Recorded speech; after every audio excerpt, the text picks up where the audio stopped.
Yo, what's going on guys, HyperX here, welcome back to another Destiny video. It's Friday, it's Xur Day, which of course means I'm here to tell you guys where you can find Xur, which is right opposite the speaker of this week. And of course, what you have for sale and whether or not any of those items are worth purchasing. So as always, if you guys do enjoy this video, you do find it helpful, then a like would be super appreciated. Any questions, drop them down below. But let's get started. So first up, this week, starting with the typical Legacy Engram warning, don't buy this, it is of no use to you. So moving over to the Titans Immolation Fists, the main perk on these is they grant you explosive pyre, plus you also get increased melee attack speed and increased reload speed with pulse rifles. This one has an intellect strength roll of 51, 58 when maxed respectively, and if you compare that to them in max values, the lowest you'll ever see this is with 34 intellect and 34 strength, and the highest is 92 intellect and 92 strength. Moving on from there to the Hunters, the Knucklehead Radar. Main perk on this is of course that your radar remains visible whilst aiming primary weapons. A little bit redundant now given that we do have an artifact that does the exact same thing, but either way, that's your perk. You also gain bonus super energy on grenade kills, and your shield starts recovery immediately after all pickups. This one also has an intellect strength roll of 62, 64 when maxed respectively, and comparing that to the min-max values, the lowest you'll ever see this is with 38 in both, and the highest is 65 in both. Moving on from there to the Warlocks, you have the Obsidian Mind. The main perk on this is that your Nova Bomb reduces the cooldown of your next Nova Bomb. So, especially useful if you're, say, doing Prisoner of Elders and there's a super kill bonus. But either way, that is your perk. You also gain bonus super energy on grenade kills, and you gain bonus melee energy on all pickups. This one has an intellect discipline roll of 61, 63 when maxed respectively. And if you compare that to the min-max values, the lowest you ever see this is with 38 in both, and the highest is 104 intellect and 65 discipline.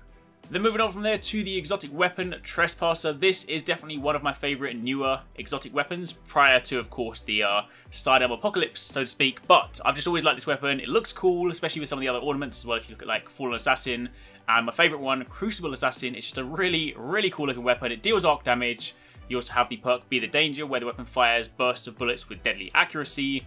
Pair that with Relentless Tracker, where kills with this weapon grant enhanced motion tracker resolution for a short time. And you also have Unrepentant, where reloading after a kill causes the next burst to be a longer and more powerful super burst. So it's actually a really, really good weapon. A lot of fun to use. It's just one of those things that I just really, really enjoy using. So irrespective of its placement in sort of, you know, the meta or the tier list, so to speak, it's just a really, really fun weapon. So if you haven't had a chance to mess around with it, then I would recommend picking it up. It is quite cool to use. As for your weapon bundles this week, again, usual reminder, this will drop a weapon at 3 lights, so you will need to infuse it, but it'll also give you the associated ornament. So in this case, you get Invective and Storm's Reproach. Of course, it will still set you back 30 strange coins and 25 silver dust. I highly recommend not buying these, because if you have the weapon, you can then go and buy the exact ornament you need from the kiosk for the most part. So again, not really worth it. As for the other one, Telesto and the Lingering Vestige, I do like the ornament on this, but again, same principle. So it's expensive, it'll drop it at 3 lights, you'll need to infuse, so, you know, when you actually think of the kind of associated cost, not only do you have to pay strange coins and silver dust, you also need to give up a 400 light weapon to actually get something out of it. So those are the options. If you want to buy them, fair enough, that's your gig, but that is what's there. Moving on from there to the Curios, Plasma Drive, Emerald Coil, Heavy Ammo Synth 3 and 10, 3 of coins, glass needles, motive light, and 1 exotic shot. So that is your week in Xur. That's where you can find him. That's what he's got for sale, and that is everything else you need to know. So again, if you did enjoy this, then a like would be super appreciated. If you have any questions, let me know down below. We're also getting ever closer now. We are effectively on the cusp of May, which means the Destiny 2 gameplay reveal is not too far away. I'm honestly so excited for that. It's basically a couple of weeks now, maybe a little bit longer, but either way, really, really close. So soon we'll have some exciting stuff to talk about. But until then, that's it. Have a good weekend. Take it easy. Catch you next time. Peace out.